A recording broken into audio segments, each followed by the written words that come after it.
back and forth. Feel your hip joints pull apart. That's the objective here, is to pull the hip joints apart. And you should feel some stretching in the front of your legs also. And you want to do this about 10 times each way at least.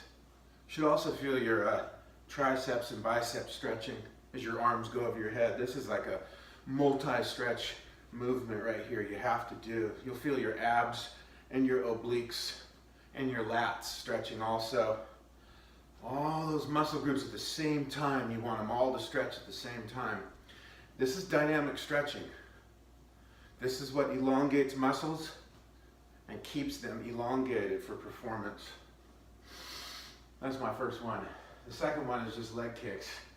You know, you can swing them if you have a wall to stand next to, but in this one, you are stretching your glutes, your hamstrings, your calves, and your Achilles tendons, believe it or not. If you keep your toes pointed up, you'll feel when you get to the apex, your calf and Achilles stretching. Again, this is dynamic stretching because we're not holding the stretch. We are just continually moving. We're getting exercise at the same time. It has multi-benefits. So again, you want to do this until you can reach a stage where you can kick over your head. Eventually, your foot should be able to make it over your head. That's when you know you've really reached a point of good hamstring elongation. And by elongation, I mean lengthening of the muscles. The more you lengthen the muscles in your hamstrings, the less torque there is on your glutes and ultimately on your pelvis. Because if you have tight hamstrings, it torques your pelvis in such a way that it puts pressure on your lower back and can create a lot of lower back pain. And even a phantom referral pain that you might think is your lower back, but is actually muscle pain being generated from tight hamstrings. So this leg kick, man, I just can't say enough about it. Again, if you have a wall, you can swing your leg back and forth like this, but the most important thing is you get that kick up over your head eventually. You can start low if you have to. A lot of people, when they first start, they find that they can only kick about this high. That's all right. Just work through it. The more that you do this every day, 2-3 times a day, you'll feel those hamstrings and glute muscles starting to elongate. And with that, you'll feel your back pain starting to ease. So again, hamstring length is huge when it comes to lower back management. All right. The next thing is kick outs. Again, you can do those with a wall, like I said previously, but the idea is to kick behind you.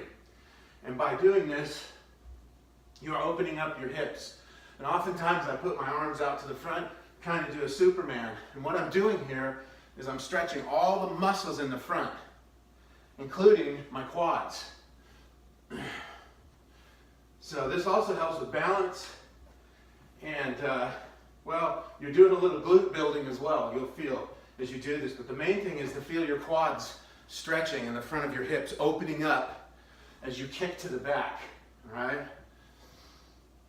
The next thing is what I call hula hoops, just kind of hip rotations, whatever you want to call them.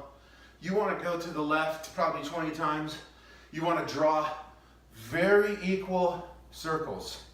So that means from left to right, you should have a nice arc. If you feel spots in this that kind of get hung up or a little tighter, you got to work through those. Just make smaller circles until you can eventually make larger circles when all of your muscles are elongated. At first you'll find oftentimes that you have an imbalance. Say your left side, you won't have any problem, but on your right side you can only go to about right here. That's very common. People don't even know that they have these massive muscle imbalances, totally long on one side, shorter on the other. They don't realize that, you know, their posture can be tweaked as a result too, and again, more pressure on the lower back. So the idea here is to stretch all your quad muscles, open up your hips, open up your hip flexors. I mean, this is great for stretching your hip flexors to go both ways. And again, the idea is eventually to draw very big circles. All right? The next one, and I'm not doing these in any particular order, but what I call backstrokes. What you're doing with these is stretching all the muscles in your biceps and deltoids, trapezius, and all those shoulder muscles. And the main thing we're doing here, and the thing that we've done in previous movements as well, is we're increasing range of motion. I mean, that is one of the most important things about all of these dynamic exercises that you don't get from yoga and other static stretching, is the increasing of range of motion, which is absolutely imperative in performance sports, in protecting yourself from stretching muscles, and of course, staying out of pain in life in general, in your daily activities. So that's what I call a backstroke, and then I do the forward stroke. Now this one, as I do this, yes, I'm stretching all the muscles in my arms and shoulders, but the other thing I'm doing is I'm stretching all the muscles in my lower back, particularly on the left and right side in the gluteus medius region, which is absolutely vulnerable to injury because it generally is not a strong muscle group, because people don't know how to strengthen the gluteus medius. So it's very important to keep it elongated. And so when you come around with this forward stroke, you should feel a pull right back here in what is called the gluteus medius region. And so make sure that you feel that pull when you do this. In the process, I love this one because every time you reach over, you're stretching your spine too. You're creating a little decompression between your vertebrae, and that is just huge. The next movement is just this neck rolling movement. Just go back and forth, left to the right again. The idea is to draw as big a circles as possible. You should feel your chin hitting your shoulders and the front of your chest as you come around. And you just want to make sure that you're stretching. When you first start doing this, be careful. If you have really tight neck muscles, you might feel a lot of tension back there and even pain. Be very careful. You can injure your neck. You can pull a muscle very easily if you don't do this often.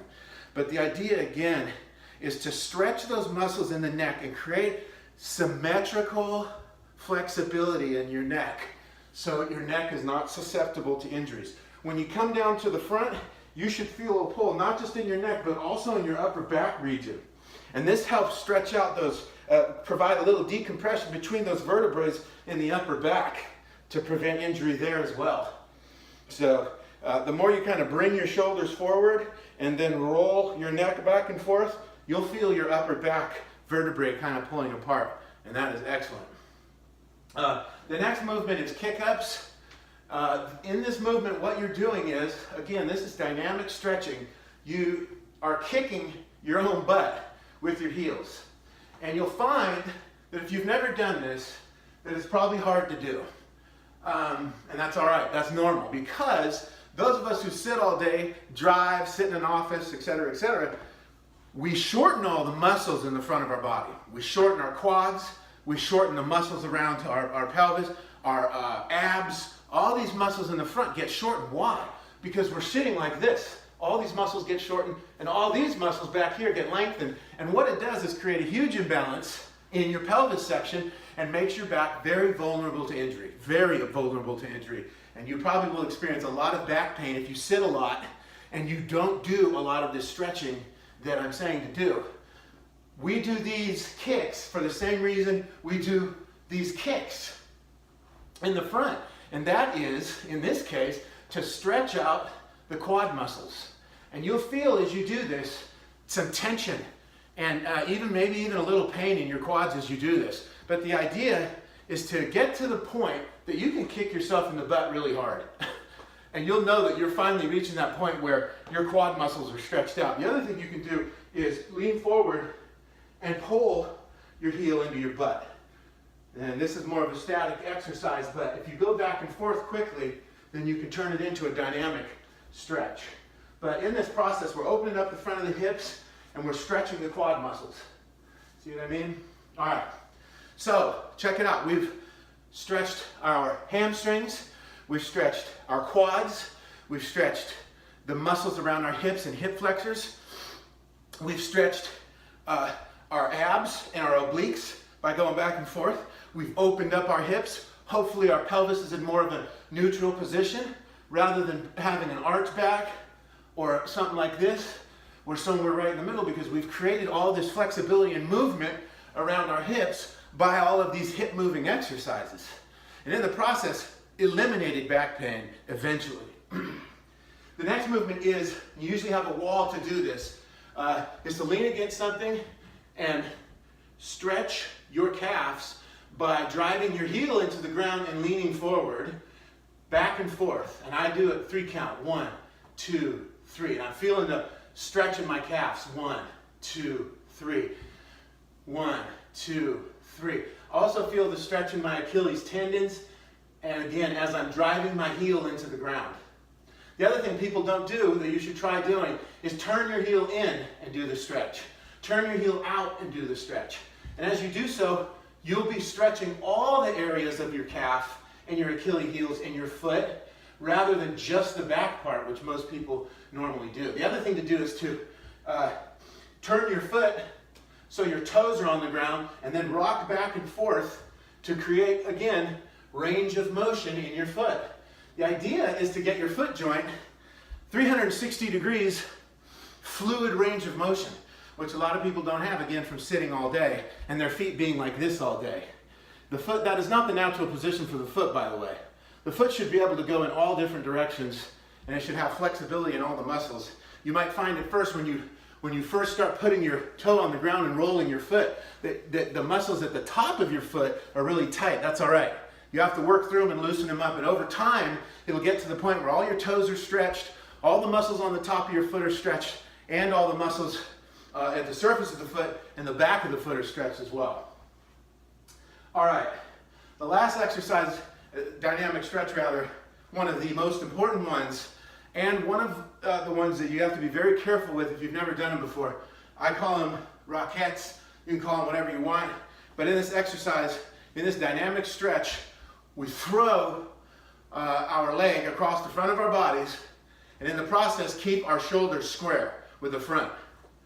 You might have even just heard that right now. It was my vertebrae lightly popping like they would if a chiropractor just adjusted me.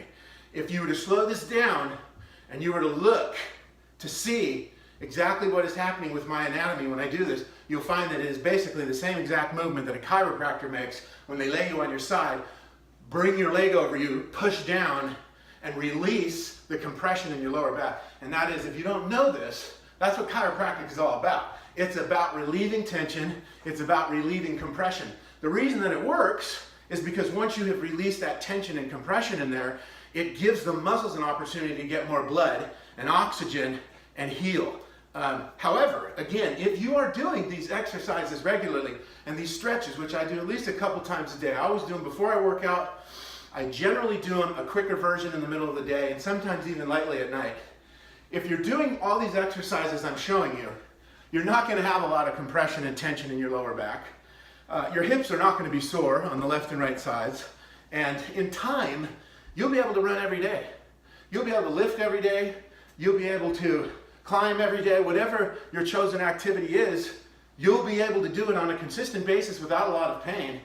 Now, not to mention just daily activities that require a lot of stooping and standing, because you're going to have range of motion in your hips and muscle elongation on all those surrounding muscles, especially the big muscle groups that will not bind or torque your hip, which we call the pelvis, into a position that causes tension and compression on the lower back.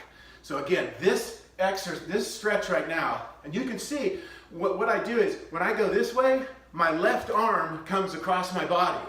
And what I'm doing when I do this is I'm creating the max amount of pressure, not pressure, but stretch on the region. And the region in this dynamic stretch is the glutes. The glutes, so importantly, the hip flexors, so importantly, which stretches the IT band as well, relieves tension in the insertion points of the IT band, which is huge. A lot of physical therapists, chiropractors, surgeons will tell you that you can't stretch the IT band, that it's too rigid. While it's true that you can't actually create length in it, you can absolutely relieve tension in it, particularly at the insertion points. It inserts in the side of your knee and the side of your hip. And I mean, this IT band, you do not believe how instrumental it is in your balance, in your gait, in running, in your abducting, the whole 9 yards. You know, you can't even stress how important it is to keep that band stretched. And this is just a great way to do it, and to stretch out your lower back and to get more range of motion in your hip. One that I forgot is the groin stretch, and that is just to side, lift your legs up and feel your groins stretch. And by doing this last one, which we call the groin stretch, we have elongated all the muscles in our legs and hips and upper body. We've done the quads, the hamstrings, the groins, the IT bands, the outer hip flexors, the obliques, the abs, the shoulders, the arms, the feet, the calves, everything. Once you complete this, and you should be able to do it in time, you should be able to do it in about 4 or 5 minutes as a warm-up. You are going to be symmetrically flexible. And when you're symmetrically flexible, you can perform at a very, very high level without vulnerability to injury. Because remember, muscles get pulled and things go wrong when a muscle is in a shortened state and then suddenly is demanded to be elongated.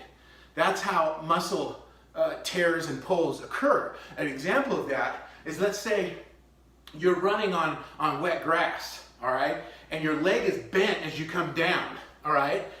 Your leg is in kind of like an L shape as you're running, but suddenly you slip, or you try to change directions. Maybe you're an older guy, used to play football, and you think you still have your old moves, but you're not symmetrically flexible. You go to change directions, and when you do, you put a sudden demand on that shortened muscle to lengthen, and that's when it binds. That's when it tears, strains, rips, whatever.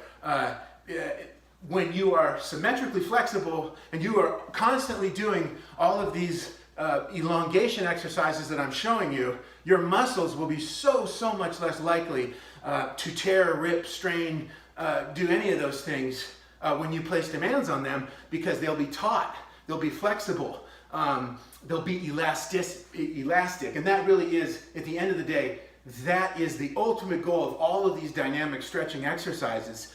The ultimate goal is elasticity of muscles, tendons, and ligaments. I mean, that's what we're after. We want them to be fluid and have the ability. My wife always laughs when I do this one, but you can see the elasticity in my muscles. I'm not rigid at all. And it just comes from, again, lengthening muscles and making them elastic so the body can do things that it ordinarily couldn't do. If you're sedentary, you sit around all day and you never stretch. That's it. I know this was long, but I wanted to explain each dynamic stretch and the benefit of it.